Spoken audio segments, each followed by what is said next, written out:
എവിടെ പോണ്? ഫാൻസി ഡ്രസ്സിന് പോണ്.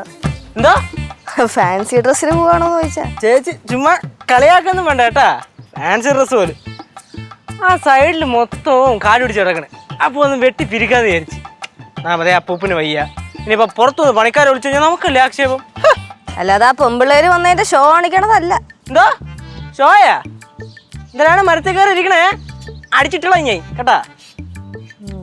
ആ പറഞ്ഞല്ലോ, അടിച്ചിടുന്ന കാര്യം പറഞ്ഞപ്പോഴാണ്. എന്താ അലീന പറഞ്ഞ കാര്യം എന്റെ അടുത്ത് പറയാഞ്ഞേ? അത് പറയാനാണ് ഞാൻ നേരത്തെ നിന്റെ അടുത്തേക്ക് ഓടി വന്നേ. അപ്പോഴാണ് നീ പറയുന്നത് ഹരിത വരുന്നു. അപ്പൊ പിന്നെ ഞാൻ അലീനയുടെ കാര്യം പറഞ്ഞില്ല. ഒരു സർപ്രൈസ് ആയിക്കോട്ടെ എന്ന് വിചാരിച്ചു. അല്ലെങ്കിൽ നീ പ്രിപ്പയർ ചെയ്തിരിക്കും. അയ്യോടാ, ഒരു സ്നേഹം കണ്ടില്ലേ? ആ അടങ്ങിയിരുന്നോട്ടാ. അടങ്ങി ഇരുന്നോ, ഇല്ലെങ്കിൽ ഞാൻ അപ്പൂപ്പനെ വിളിക്കും. എന്തോ അപ്പൂപ്പനെ വിളിക്കും? അപ്പൂപ്പനെ വിളിക്കും. വിളി വിളി വിളി.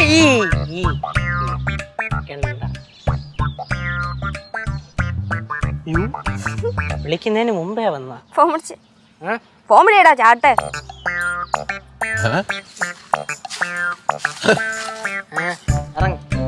എല്ലാ കാര്യം ഉണ്ടായിരുന്നു. അതെ, ഞാൻ ചാടിക്കോളാം.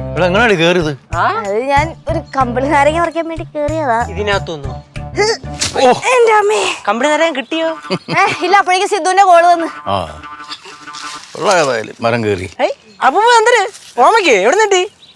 ഇതേ നമ്മുടെ ആറിൻ്റെ തീരത്ത് വന്നു. ആരും കാണാതെ കിടന്നതാ. ഞാനിങ്ങനെ പറിച്ചോണ്ട് വന്നു. അവിടെ കിടന്ന് ഇവിടെ ചീഞ്ഞു. നമുക്കിനി കറി വെച്ചിട്ട് കഴിക്കാം. പൊളിക്കും. നല്ല ബെസ്റ്റായിരിക്കും. അല്ല, നീ എന്തുവാ ഈ തൂമ്പായും കൊട്ടയൊക്കെ ആയിട്ട്? അപ്പൂപ്പ ഒന്നുമില്ല, ഞാനേ നമ്മുടെ ആ പറമ്പൊന്ന് വൃത്തിയാക്കാന്ന് വിചാരിച്ച്. കുറച്ച് പുല്ലൊക്കെ കിടപ്പുണ്ടല്ലേ, മറ്റേ അടിക്കാട് വെട്ടാന്ന് വിചാരിച്ചു. അത്ര തന്നെ. പിടി. ഒന്നുമില്ല അപ്പൂപ്പ, വെറുതെ ഷോയാണ്. വെറും ഷോ. എന്തൊരു ഷോന്ന്? എന്തൊരു ഷോന്ന്? അപ്പൂപ്പ ഈ സാധനത്തിന് ഉണ്ടായിരിക്കാൻ പറയണം കേട്ടാ. കർഷകനാണ്. എന്താ പ്രശ്നം? എന്താ അല്ലേ അപ്പൂപ്പ? നല്ല കാര്യോടാ. ഇവൻ ഡിഗ്രി ഒക്കെ കഴിഞ്ഞ് ഇവിടെ സെറ്റിൽ ആവാനുള്ള പരിപാടിയാ. ഇവന് കൃഷിക്കാരനാവണോന്നോ കർഷക സ്ത്രീയൊക്കെ മേടിക്കണം എന്നൊക്കെ. സ്ത്രീയാ? സ്ത്രീ. അതേതായാലും നല്ല കാര്യമാണ്. പക്ഷെ ഒരു കാര്യം പറയാതിരിക്കാൻ വയ്യ. സത്യസന്ധമായി കൃഷി ചെയ്യാൻ നിൽക്കുകയാണെങ്കിൽ മനസ്സിൻ്റെ സന്തോഷം മാത്രം പ്രതീക്ഷിച്ചാൽ മതി.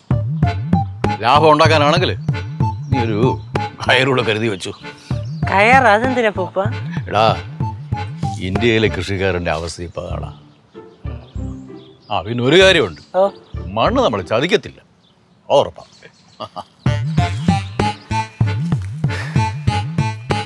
മരിക്കാത്ത ഭൂമിയും ചതിക്കാത്ത മണ്ണും. ഈ ടൈറ്റിൽ വെച്ചിട്ട് കവിത എഴുതണം. ஐயோ, நேற்றுக்கு ரொம்ப காமெடியா இருந்தது. சக்கா மாங்காய் சாப்பிட்டுட்டு அவனுக்கு வயிறெல்லாம் ஒரு மாதிரி ஆயிடுச்சு.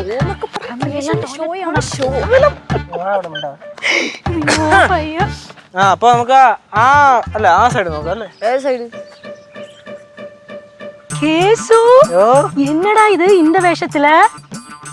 ഞാനിങ്ങനെ കുറച്ച് വർക്കൊക്കെ ആയിട്ട് ഇങ്ങനെ ഇറങ്ങിയതാണ്. അപ്പൊ നമ്മ ആ അറ്റത്തല്ലേ? അശേ, ഇതെന്ത് വേഷം? ഹായ്, നല്ല നാടൻ വേഷം. കേശന് നല്ല ചേരുന്നുണ്ട്.